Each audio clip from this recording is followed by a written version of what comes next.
Je m'appelle Marion Lyotard, je suis pianiste chef de chant. Le métier de chef de chant, il est très varié. Je suis amenée à corriger, on va dire, l'intonation, la mise en place rythmique, la mise en place de la prosodie des langues. Moi, je donne ma compréhension de la musique de mon point de vue de pianiste, donc un peu plus global que le chanteur, voilà, pour l'amener à comprendre ce qu'il y a autour de lui, ce qui se passe autour de lui.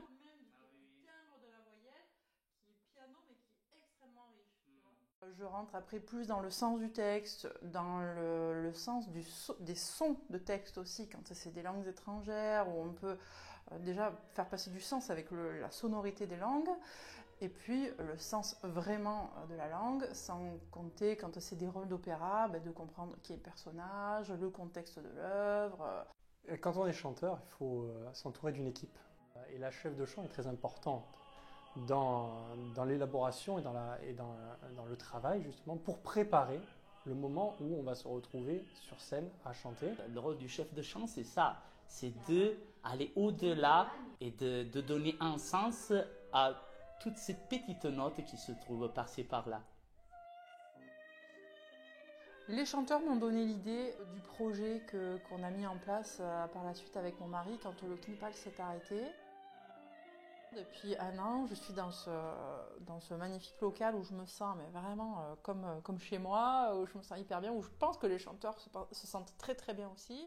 Pour les gens, en fait, tout devient très simple. Il y a cet outil-là, en fait, qui est à leur disposition, quoi. Un endroit où c'est agréable de travailler, où ils se sentent pas la voix étriquée, ça leur fait pas, ils se sentent pas obligés de retenir la voix, ils peuvent y aller, vraiment, il n'y a aucun souci. C'est un local qui est fait pour ça. Finalement, j'ai inventé, structuré une nouvelle manière de travailler en étant seule et indépendante.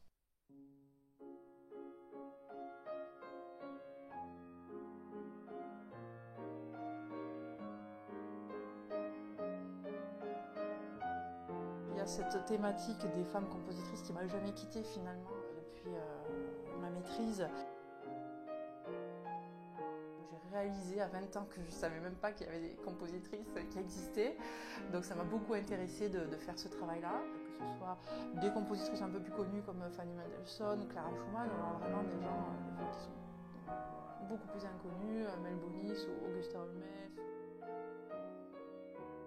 Si on ne fait pas attention, nous, en tant qu'interprète, au fait qu'il y a des hommes et des femmes qui composent, et donc on doit avoir envie d'aller découvrir ces répertoires-là, bien sûr, dans un temps, le répertoire des femmes, on ne le connaîtra toujours pas. Donc à nous, dans le présent, à aller découvrir ces répertoires-là, anciens qui ont été oubliés et contemporains qui pourraient être oubliés, pour que justement, ils ne le soient pas.